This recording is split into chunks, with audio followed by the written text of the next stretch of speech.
Good afternoon, everybody. It is Thursday, May 18th, 2023, 4 p.m. at Darien Police Headquarters. This is the 2,455th meeting of the Darien Police Commission. Call to order. First order of business is acceptance of the May 4th, 2023 special and regular meetings. But I think we have two sets of meeting minutes here. I looked over them. They look good. I'll make a motion to approve both. Second, all in favor? Aye. Okay, correspondence chief. So we have several items of correspondence. The first one came from St. Thomas More Church, as we often do for nonprofit and civic organizations. We offer some involvement with the police department as a raffle gift or as a gift donation for the tour. So we give a tour of the police department and patrol cars to their silent auction. We used to do things like drive kids to school with liability reasons. We don't do that anymore, but we do let them come to the PD for a tour, see our cars, climb in and around them, turn the sirens and lights on. It's always a good time had by all. Again, just another incident of community engagement where we're looking to engage with the community, and if we can help out nonprofits and civic organizations, we're glad to do it. So, thank you note from them. Glad to assist. Officer Gelino and Officer Thurston made an appearance at the First Congregational Church. And let me just read it real quick. I've got a nice note with some pictures from them. Dear Officers Kate and Kelly, thank you from all of us at First Congregational Nursery School for coming to visit us. We thank you for taking your time to teach us about your integral role in the community. The tour of the patrol car was a highlight of our entire year. We wish you a happy spring and thank you for your bravery and service. It's from Kate, Lisa, Sue, and Lynn, and First Congregational Forest classes. So again, another community engagement event where we're trying at all times to try to keep involved with our community at all ages and at all stations. Some great pictures. Lastly, for correspondence, well, not lastly, we have two, but Fairfield County Detective Conference, as we mentioned last time, Officer Leslie Silva came out number one in the Fairfield County Detectives Conference annual training school, which was great. They sent us a letter thanking you for our participation and for the captains and myself coming to the celebratory dinner. So, Chief, will you just describe that a little bit? So there's a detective conference, there's a school associated with that, and at the end there's a competition? yes, for 61 years now, Fairfield County Detective Conference has had an annual 2-week training conference for detectives and for officers who are seeking to be detectives. It is a fairly comprehensive and competitive type 2 weeks. There's work done outside of the classroom. You listen to lectures and you see videos, and you have to keep a notebook on all the instruction. And at the end, you take a test, and you also get graded on your notebook, which ends up being probably 6 or 7 inches thick when all is said and done. So Officer Silva won both Best Notebook and the highest scholastic achievement at that. So and Fairfield County Detective Conference hosts it. We will let detectives in from surrounding counties if they need to fill it up. So it is a really good class. It's pretty much required if you're going to be a detective in Fairfield County. Taught by experienced investigators from around the state. Highly sought after, really good training assignment. To come out number one is a no mean feat, and I'm very proud of her. And I appreciate the letter from Fairfield County Detective Conference. Thank you for our participation once again. Certainly impressive, yeah. Indeed. Retired Lieutenant George Fatone was involved with the Fairfield County Detective Conference on their executive and training committee for probably 30 years of his career. So he was long serving on there, and he's now since given it up since retirement. But Darien PD has had integral involvement with Fairfield County Detective Conference for quite a long time.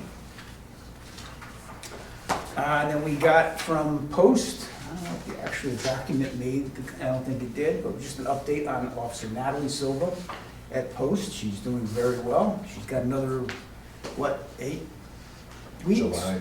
Yeah, 8 weeks, 9 weeks. She's doing very well for herself, strong showing up there, so we're happy to have her back in July, get her on a 10-week FTO, and hopefully that goes smooth as well, and she's out on the road as our newest and one of our brightest new officers very soon. So Which academy is she at right now? she's in Meredith. Meredith? No. Time flies, so she's only got, she's been there for 3.5, 4 months, and a couple months to go. So, looking forward to getting her back. Department activity, Captain. This is the activity report from May 3rd through May 17th. On May 3rd, a Ridge Acres Road resident stated that several planters, copper gutters, and a small pool cover were stolen from his yard. On May 4th, a Long Neck Point resident fell victim to an online phone scam in which they were told to purchase gift cards from Walgreens and provide the PIN codes to the caller to clear up a credit card issue. The victim suffered a total loss of $1,600. On May 4th, an elderly Kensett Lane resident fell victim to an online computer scam thinking she was dealing with the Norton antivirus company. The victim was instructed to wire approximately $50,000 to an unknown account to clear up what she thought was a compromised credit card. On May 7th, a Stanford woman had her purse stolen from her passenger seat while she pumped gas at the Shell gas station at 164 Norotan Avenue. The purse contained her phone, house key, various credit cards, and several personal identifying documents. The suspects attempted to use the credit cards later that day in Clinton, Connecticut. On May 8th, it was discovered that all 3 entrance/exit points of Darien High School were blocked by soccer nets, lacrosse goals, and other various items in an apparent prank. Some of these items were damaged. On May 8th, a 42-year-old Providence, Rhode Island man was arrested after he was found sleeping in a stolen vehicle that was parked in the gas station parking lot located at 164 Norotan Avenue. On May 11th, the Shake Shack employee fell victim to a phone scam. The suspect identified him as a police officer and advised the victim that he had an arrest warrant for him and he needed to wire funds to clear it up. The victim suffered a loss of approximately $200. On May 12th, a 26-year-old Bridgeport man was arrested for numerous narcotics charges after an extensive investigation in which he sold crack cocaine, heroin, and fentanyl to an undercover officer. On May 13th, the traffic stop led to the arrest of a 29-year-old Norwalk man after it was discovered that he had 3 active arrest warrants for failure to appear in court. During the same time period, we had 1 domestic disturbance incident, 2 overnight stolen cars that were unlocked with the keys in it, 2 overnight burglaries of unlocked cars, 14 motor vehicle accidents, 6 involving minor injuries, 100 traffic stops conducted by the Patrol Division. And since our last meeting, we've conducted training that involved almost our entire patrol staff in a coordinated effort with the fire departments and Darien EMS in a multi-agency incident response. And then also representatives of the department attended police officer memorial services in both Stamford and Norwalk this week. Follow up on a couple things here. Unfortunate but true, I recommend that you lock your car when you're pumping your gas if there's valuables inside. Clearly, this lady was right there pumping gas. And these 2 guys came to the other side of the car and simply opened the door, and took her stuff, and drove away at a high rate of speed. Well, she wasn't inside, she was there pumping the gas, to my understanding. So they're very brazen at this point. Protect yourself. Lock your car if you have valuables sitting on the seat. I gotta be painfully obvious, but crooks know that ladies probably will have a purse on the seat when they're pumping their gas, right? They got their credit card out to put in the pump. They're probably going to have a purse there. Easy pickings. And these are things that have the potential to turn it from a property crime to an injury crime if they go bad. So on that one there, be aware of your surroundings and strongly consider locking your car when you're pumping your gas. Once again, people have heard me say this time and time again. Any legitimate government organization will never ask you to wire money or give you credit card information. They simply will not do it. Not for an arrest warrant, not to clear up an IRS debt, not to because your computer virus is compromised. It just doesn't happen. If they're asking you to wire money to clear something up, 99.99% of the time it is a scam. They're asking you to buy gift cards, green dot cards, anything like that. It is a scam of scams. And if they're successful 1 out of 1,000 times, they're still making significant money. And then lastly, on that arrest of the 26-year-old Bridgeport man, I just got to give kudos to both the Stanford and the Bridgeport narcotics and organized crime units and their task force. Right? Darien does not operate in a vacuum. Right? We get some of the residual drug-related activity here in Darien, clearly not as much as our surrounding big cities, but just as another instance of a small town, Darien Police Department working in concert with bigger cities to address the problem. It's regional and across Fairfield County, and this is how Darien fits into this, right? We don't have full-time narcotics officers doing undercover operations every day of the year. Some of these other agencies do. We work very well with them to get our involvement and to protect our small community that way. So there's where the value is of working with these other agencies. So well done by both of those departments, and I appreciate their assistance. Chief, is it fair to say that the number of traffic stops by the patrol division has been steadily on the rise for the last couple of months? Yes, it's on the rise. And clearly, you've heard me say, we came out of COVID, we're out of COVID. The residual driving behavior of many drivers, they think they're still in the COVID era when there was nobody on the road. And simply, we're not going to, lay low on it anymore. I've said time and time again, if you come to the town of Darien, if your car's properly registered, it has the proper equipment, and you're making a reasonable effort to obey the law, you're gonna drive through Darien with no issue. If you come here and drive foolishly, recklessly, unsafely, be prepared to get stopped and be prepared to get cited. I think that's pretty fair and accurate information. We're basically giving you the answer to the test.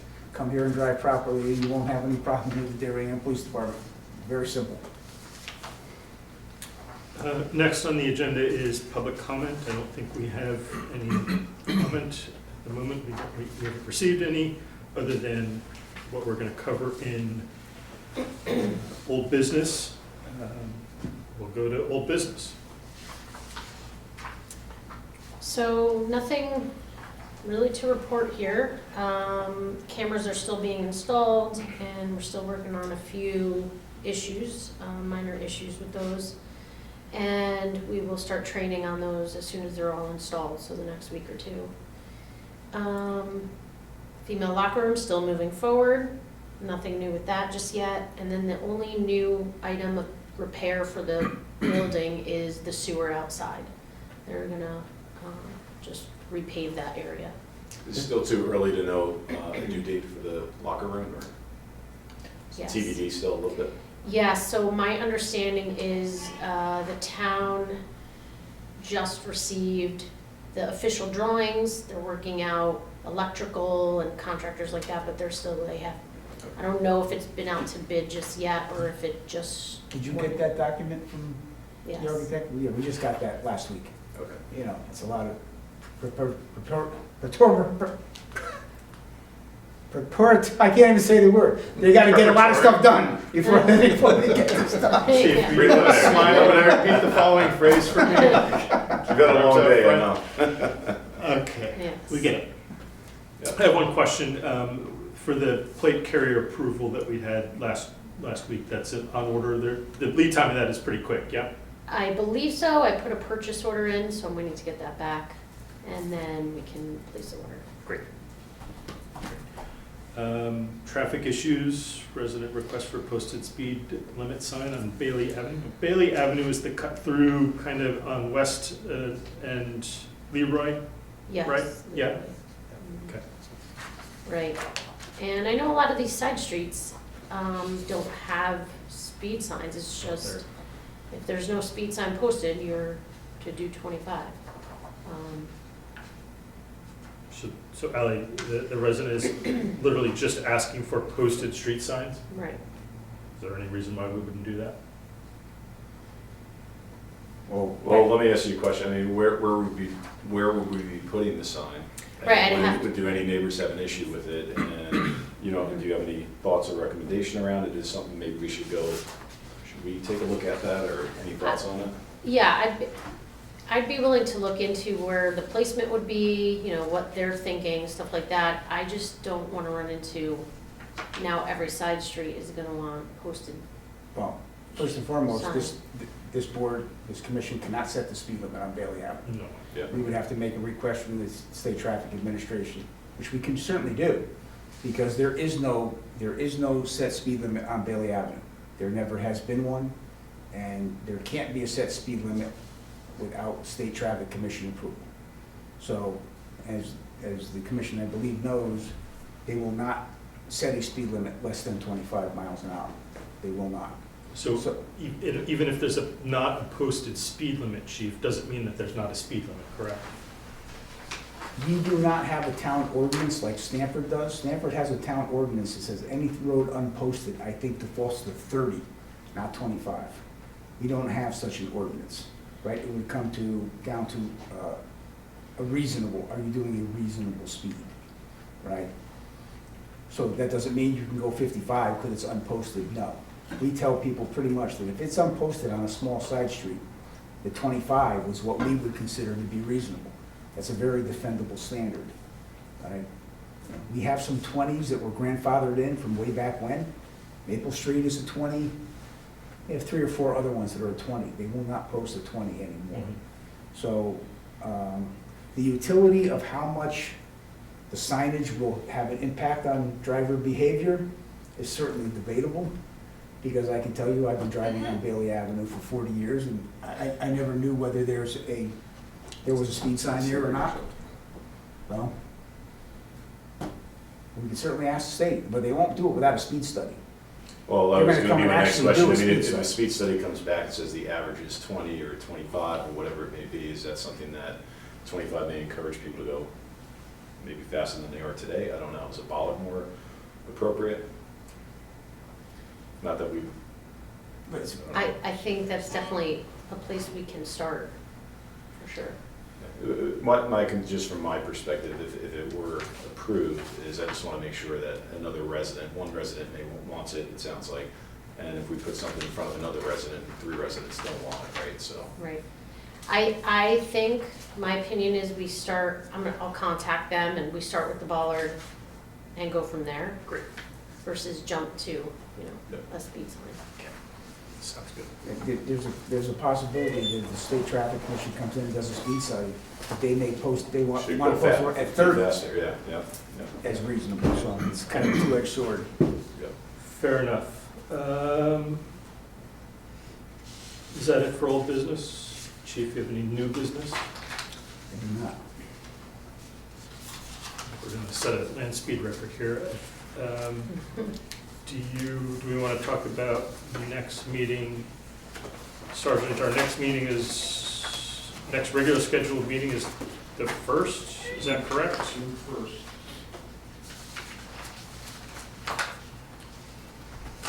That works for me. 4 p.m., does that work for everybody? Yeah, that works for me. It's right after Memorial Day, right? So, I mean, do you think we'll have enough on the agenda, or we can reevaluate as well, right? All right, do the 1st at 4 p.m.? We'll have no administrative office assistant, as he'll be on vacation, but I can certainly take the minutes if need be.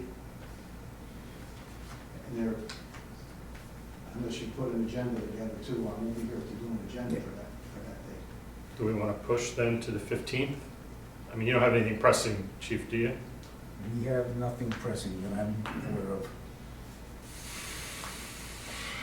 Do you want to push to the, Yeah, I think we do the 15th, don't you think? okay. 4 p.m.? So we'll cancel the regular scheduled meeting, Sergeant, on the 1st, and then we'll push to the 15th. Great, that is it. Going once, going twice. Meeting adjourned.